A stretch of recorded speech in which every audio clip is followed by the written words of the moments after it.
Hey, 8th graders, and welcome to this explainer. Today, we're going to do something seriously cool. We're going to crack a hidden language code. Have you ever looked at a massive, complicated word in a textbook and just thought, I have absolutely no idea what that means? Well, what if I told you there's a secret key that unlocks massive vocabulary power? It's true. Today, we're diving into the lexicon of leadership, and specifically, we're looking at how ancient Latin roots combine with timeless biblical wisdom to completely change how you read, write, and understand the world. By the time we're done here, you're going to see words not just as a bunch of random letters, but as puzzles that you can snap together and solve. Here is a quick roadmap of what we'll be breaking down today. 1. The hidden language code. 2. The root duck, lead. 3. The root mand, order. 4. Test your vocabulary skills. And 5. Education, morality, and wisdom. Section 1. The hidden language code. Unlocking the backbone of English. Okay, let's dive into this. The English language is honestly a giant mashup, and its secret backbone is Latin. Even though it was the language of the Roman Empire, it's hiding right in plain sight in our modern words, especially when we talk about law, science, and leadership. But before we crack our first code, listen to Proverbs 10:14. The wise store up knowledge, but the mouth of a fool invites ruin. This right here is the ultimate foundation of why we're doing this. Academic learning, like figuring out the language of the Roman Empire, isn't just about passing a Friday vocab quiz. It's actually a crucial step in storing up real wisdom. Building a strong vocabulary gives you the tools to express yourself clearly, to lead, and to avoid the ruin that comes from misunderstanding things or speaking foolishly. So you might be wondering, why does knowing Latin roots actually matter to you right now? Well, the massive influence on English is pretty clear, but here is the real takeaway.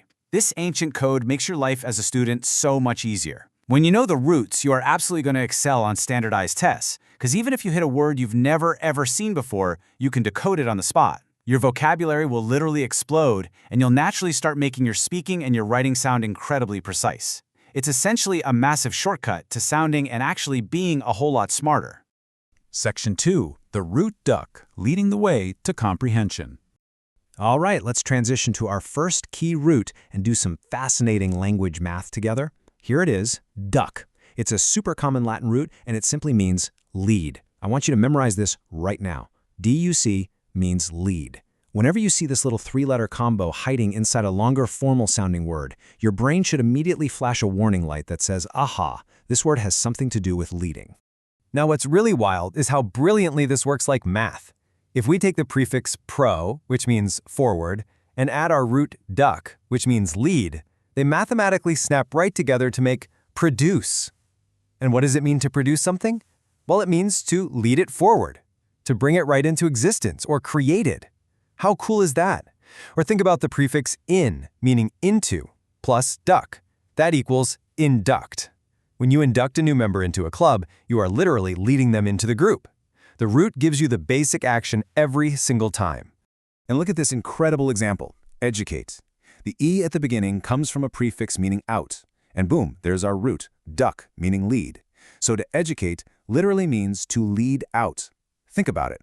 As an 8th grader getting an education, you are actively being led out of ignorance and into learning. The very word for what you do every day at school holds this profound, hidden meaning about moving forward into the light of knowledge. Section 3. The root mand, commanding your vocabulary. Moving right along, let's introduce our second key root. This one carries a very distinct, powerful tone of authority. The root is mand. It means order or command. Just like with duck, whenever you spot mand buried in a word, you know instantly that there's an instruction, a rule, or some kind of authoritative order happening. Let's see how this plays out in some everyday language you probably already use. Com means together, plus mand meaning order. You put them together and you get command, to order with absolute authority. Now let's level it up a bit. What if we add re, which means again to the word command? You get recommend, right? When you recommend a book or a movie to a friend, you're essentially ordering or suggesting it again based on your own good experience. By connecting the root meaning to the context, you can understand these complex words without ever needing to pull up a dictionary. Section 4. Test your vocabulary skills. Let's crack the code.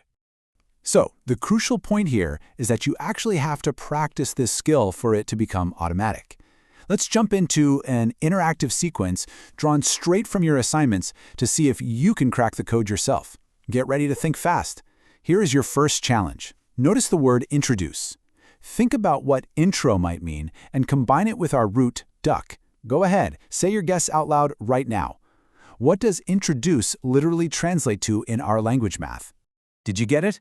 Intro means into, and duck means lead. So, to introduce someone is to lead them into a new situation, a new topic, or a new friendship. Fantastic logic. Honestly, deciphering the code like this is incredibly satisfying, isn't it? All right, let's do another rapid-fire challenge. This time we're using our second root. Notice the word demand. I want you to break it down into its parts in your head. What does the mand part tell you about the tone of this particular word? Let's reveal the breakdown. The prefix D can actually act as an intensifier here, and it's combined with mand, which is order. Therefore, demand means to order forcefully. You aren't just asking nicely, you're using the authority of the mand root to insist on something. Remember this ability to instantly read the tone of a word? It completely grows the more you practice it. Section 5. Education, Morality, and Wisdom. The Godly Learner's Philosophy. Let's move to our final concept and see how this all builds together into something even bigger. We've talked a lot about academic intelligence today, but we need to tie this back to the broader philosophy of what it means to be a truly successful learner. There's a huge contrast here. On one side, we have education without morality, and guys, this is a trap. I mean, what is the point of being highly educated, knowing every Latin root in the world, and being supposedly smart if you just continue to make bad choices that hurt yourself and others? On the flip side, we have education with morality. This is the goal. This means intertwining biblical wisdom right into your learning. It means using your sharp, newly educated mind to make choices that are actually good, ethical, and helpful. To really anchor this philosophy, listen to this incredibly powerful insight from Romans 8, 6-7. It literally promises peace of mind to everyone who keeps their mind spiritual. When you combine rigorous academic work, like decoding vocabulary, with a real focus on your spiritual and moral growth, the ultimate reward isn't just getting an A on a test. The ultimate reward is true peace of mind. And that is a kind of success that a dictionary alone is never, ever going to give you. So, I want to leave you with this final, provocative thought.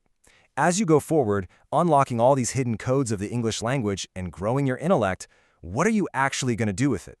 Will you use your educated mind just to be considered smart by the world, or will you pair it with morality to bring true peace and wisdom into your life and the lives of everybody around you? The choice is entirely up to you. Keep decoding those words, keep storing up that knowledge, and definitely stay curious.